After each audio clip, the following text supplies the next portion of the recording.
اگر ہم شیخ محترم ادھر سے احتجاج کو علیحدہ کریں کہ احتجاج بڑے پرامن طریقے سے، ہم نے تو جو دیکھا ہے بعض اوقات مہنگائی کے اوپر احتجاج ہوتے ہیں، یہ چینی کے اوپر اور پیٹرول کی مہنگائی کے اوپر جو ہے نا وہ ہو گئے احتجاج ہو گئے. ایک تو یہ احتجاج ہوتے ہیں، اور ایک مذہبی ہوتے ہیں کہ ان کے جو ہماری حکومت ہے ان کے کچھ مسائل ایسے ہو جائیں جو بظاہر دین کے خلاف نظر آ رہے ہوں، جس طرح پہلے بھی ہم نے دیکھی ہیں ساری چیزیں. تو اس کے اگر پرامن غیر مسلح احتجاج کیے جائیں، اپنی رائے کا اظہار کیا جائے، مظاہرہ کیا جائے، تو اس کی گنجائش نکلتی ہے. جو مسلمان حکمران ہیں نا، ان کی ذمہ داریوں میں اسلام نے یہ بات شامل کی ہے. اصل حکومت ہوتی ان کاموں کے لیے ہے کہ رعایا کا مال محفوظ ہو، ان کی جان محفوظ ہو، ان کی عزت محفوظ ہو، ان کا کاروبار محفوظ ہو، ان کا دین محفوظ ہو. ٹھیک ہے. یہ ساری چیزوں کا بندوبست کرنا یہ اصل میں حکومت کا کام ہے. اور اگر لوگوں کی حق تلفی ہو رہی ہو، ان کا مال محفوظ نہ ہو، ان کا دین محفوظ نہ ہو، ان کی عزت محفوظ نہ ہو، ان کی جان محفوظ نہ ہو، ان کے کاروبار محفوظ نہ ہوں، وہ سلامتی ان کو میسر ہی نہ آئے، امن ان کے پاس ہو ہی نہ، جی. تو وہ اس امن کے حصول کے لیے، سلامتی کے حصول کے لیے اپنے جو جائز شرعی حقوق ہیں جو اسلام نے دیے ہیں ہر انسان کو، ان انسانی حقوق کے تحفظ کے لیے اگر حکومت کوتاہی کر رہی ہے، لاپرواہی کا شکار ہے، وہ اس کا توجہ اور دھیان اس طرف نہیں ہے، اس کا دھیان اس طرف کروانے کے لیے، اس کو متوجہ کرنے کے لیے، اس کو اس کی ذمہ داری کا احساس دلوانے کے لیے، اور اسے اپنی ذمہ داری اور فریضے پر کھڑا کرنے کے لیے اگر پرامن رستہ اختیار کیا جائے نا حکمت کے ساتھ، اس میں تشدد نہ ہو، اس میں بغاوت پر اکسانا نہ ہو، خروج پر ابھارنا نہ ہو لوگوں کو،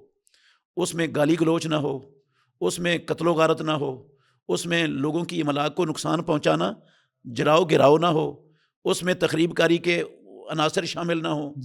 مقصد صرف اور صرف اپنی آواز بلند کر کے حکمرانوں کو تنبیہ کرنا، ان کو جگانا، ان کو ان کی ذمہ داری کا احساس دلانا، مقصد ان کی حکومت کا تختہ الٹنا بھی نہ ہو. تو اس احتجاج کی تو اسلامی اجازت دیتا ہے. ٹھیک ہے. یہ تو شرعاً درست ہے، اور یہ خروج کے زمرے میں بھی نہیں آتا.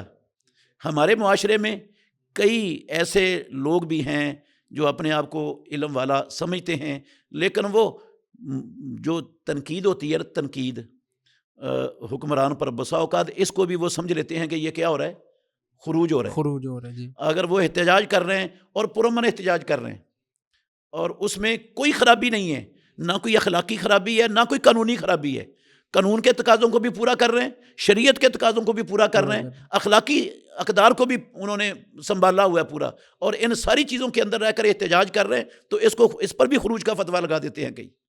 یہ جو ہے نا وہ یعنی یہ خروج نہیں ہے، یہ جائز ہے بالکل. جی. شریعت اس کی اجازت دیتی ہے. جب انہوں نے حلف اٹھایا ہے حکمرانوں نے رعایا کی ہر چیز کے تحفظ کا، ان کا ہر حق ان کی دہلیز پر دینے کا، تو نہیں ملتا کسی کو حق، تو اب وہ کتنی کو دیر صبر کرے. بالکل بالکل. بعض لوگ یہ کہتے ہیں کہ اس میں جب آپ سڑکوں پہ نکلتے ہیں، روک بلاک کرتے ہیں، تو کوئی مریض ہو سکتا ہے، اس طرح کے وہ دلائل دینا شروع کر دیتے ہیں کہ اس وجہ سے یہ جائز نہیں ہے. ہاں، یہ بھی ٹھیک ہے دلائل ان کے، لیکن مسئلہ یہ ہے کہ جو احتجاج کرنے والے ہیں نا، میں نے تین لفظ بولے ہیں. میں نے کہا وہ شرعی تقاضوں کے خلاف نہ ہو، ٹھیک ہے، قانونی تقاضوں کے خلاف نہ ہو، اور اخلاقی اقدار کے خلاف نہ ہو. جی.